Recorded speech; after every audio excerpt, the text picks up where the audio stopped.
امام سب کو ان کے مقام بتا رہے ہیں. حبیب یہاں شہید ہو گئے، خیمے میں پیچھے ٹیک لگائے ایک 13 سالہ بچہ بیٹھا ہے. جب سب کا ہو گیا تو بچہ کربلا نے ہر زندگی کے حصوں سے لوگوں کو جمع کیا ہے تاکہ کل کوئی یہ نہ کہے کہ میرے لیے کربلا میں کیا درس تھا. 13 سال کا بچہ اٹھا، کہا چچا جان ہماری باری نہیں آئے گی؟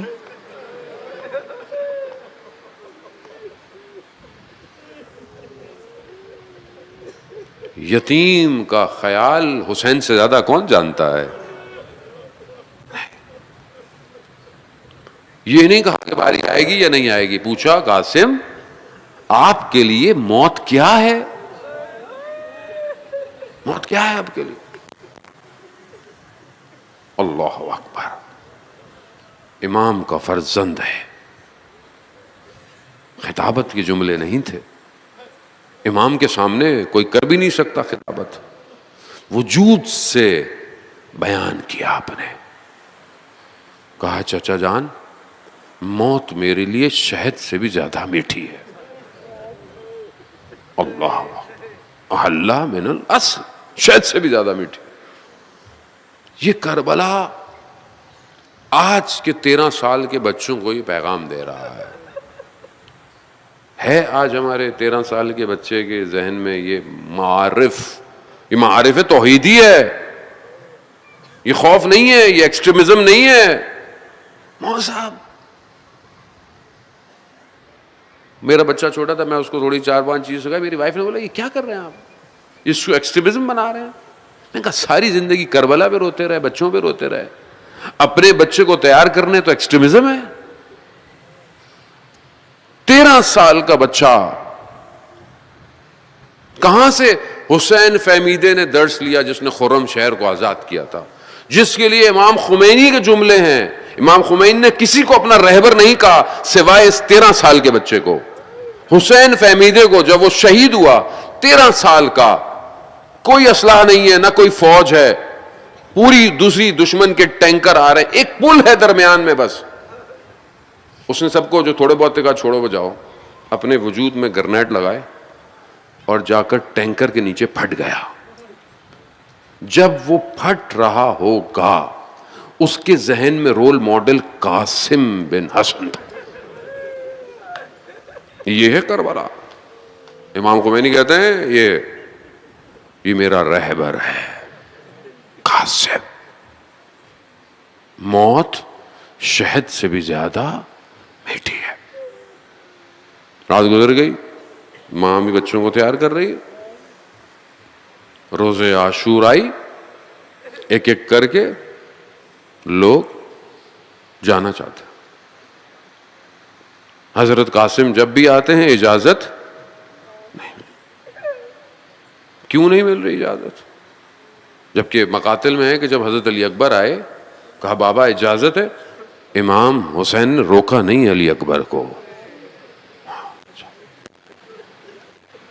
حسن کو نہیں جانے دے رہے، قاسم کو نہیں جانے دے. کیوں؟ بھائی کی نشانی ہے. 10 سال امام حسین نے پالا ہے قاسم کو. 2 بھائی اور ہیں قاسم کے جو کربلا میں شہید ہوئے ہیں.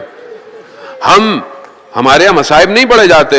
جو حسن بن عبداللہ ہے، جو سب سے چھوٹا، عبداللہ بن حسن سب سے چھوٹا ہے 5 سال کا، اس کے مصائب ہمارے ہاں رواج نہیں ہے، مگر وہ بچے کی مصیبت بہت بڑی ہے. 5 سال کا ہے. روز عاشور جب امام گرے ہیں بچے سے صبر نہیں ہوا، کہا میرے چچا گر گئے، دوڑا ہے. ظالموں نے روکا نہیں ہے، اسی حالت میں تلواریں اس کے اوپر بھی چلی ہیں. وہی چچا پر اپنی جان کو قربان کر دیا اس نے. قاسم کو اجازت نہیں مل رہی. قاسم ماں کے پاس کہا کیا ہوا قاسم؟ کہا چچا اجازت نہیں دے رہے. ماں کو یاد آیا کہ جب 2.5-3 سال کے قاسم ہیں, امام حسن مجتبیٰ زہر وجود میں ہے, جگر کے ٹکڑے تشت میں آ رہے ہیں. جب سب کو ملا, ایک ایک کر کے سب کو بھیجا, کہا قاسم کو لے کر آؤ, قاسم کو لے کر آؤ. قاسم کو ایک جو ہے وہ تعویذ سا بنا کر خط اس کے باندھا اور تاکید کی کہ جب بہت مشکل وقت آئے زندگی میں تو اس کو کھول لینا. عزاداران محترم, قاسم کی زندگی میں کبھی مشکل وقت آیا ہی نہیں. جس کے چچا عباس ہوں اسے زندگی میں کہاں مشکل آئے گی؟ جسے حسین پال رہا اسے زندگی میں کہاں مشکل آئے گی؟ لیکن جب خیمے میں اس کی یہ حالت قاسم دیکھتا ہے تو قاسم کو یاد آتا ہے, ماں کو بھی یاد آتا ہے, قاسم بابا نے تمہارے ہاتھ پہ ایک تعویذ باندھا تھا, کھولو. جیسے ہی کھولا دیکھا تو بابا کا خط ہے. کہا قاسم جب دیکھنا تمہارے چچا کو دشمن گھیر لے رکنا نہیں, اپنی جان کو اپنے چچا پہ قربان کر دے. بس اب تو جب قاسم نے یہ خط دیکھا تو گویا قاسم کے وجود میں جان آ گئی, قاسم کے چہرے کا رنگ بدل گیا.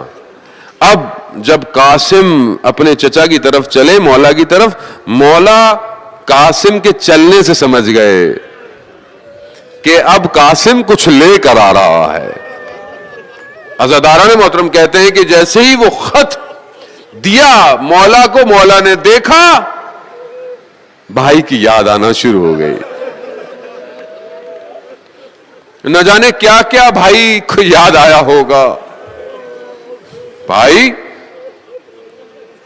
ہو سکتا ہے مدینہ میں جلتا ہوا دروازہ یاد آیا ہو,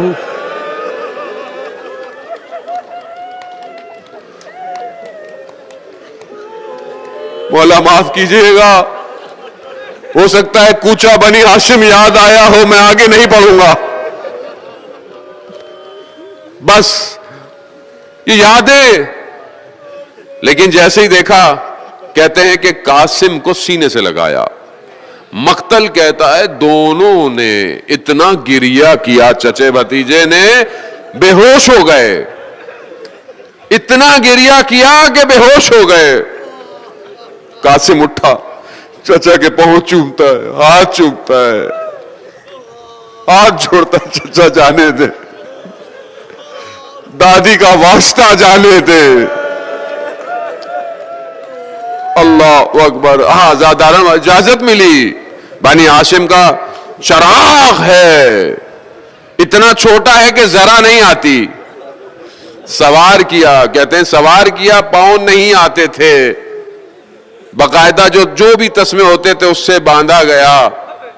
خوب ظاہر ہے طاقتور گیا. جو سب سے بھاری شخص, جو 400 لوگوں بھاری تھا, عمر سعد نے کہا کہ جاؤ لڑو. کہا میں بچے سے لڑوں؟ کہا مگر یہ علی کی اولاد ہیں, یہ بچے نہیں ہیں. کہا نہیں, میں اپنے بیٹے کو, ایک کو بھیجا, حضرت قاسم نے جہنم واصل کیا. دوسرے کو بھیجا, جہنم. چاروں بیٹوں کو حضرت قاسم نے جہنم واصل کیا. اب یہ خوف اور تیش میں آ گیا. اس نے بولا کہ بس اب میں اس کو جب تک مار ڈالوں واپس نہیں آؤں گا.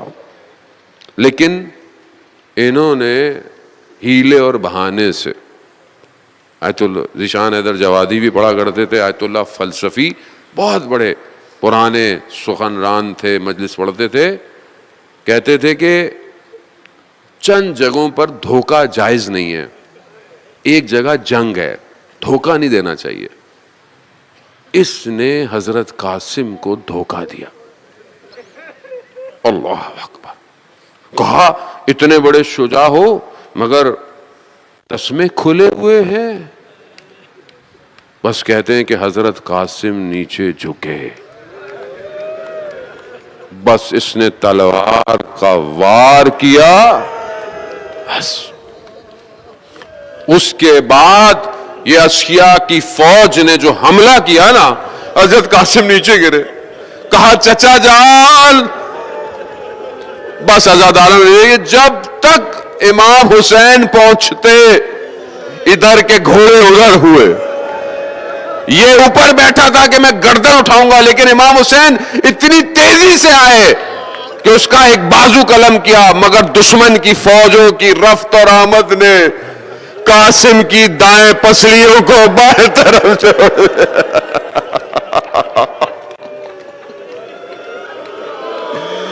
امام حسین کہتے ہیں ارے میرے بھتیجے، چچا کے لیے کتنا سخت ہے کہ آپ اس کو بلائے اور میں نہ آؤں۔ آزاداران محترم، مقاتل کہتی ہے نہ جانے کس طرح قاسم کو اٹھایا، ارے قاسم کے پاؤں کربلا کی سرزمین میں گھسیٹتے ہوئے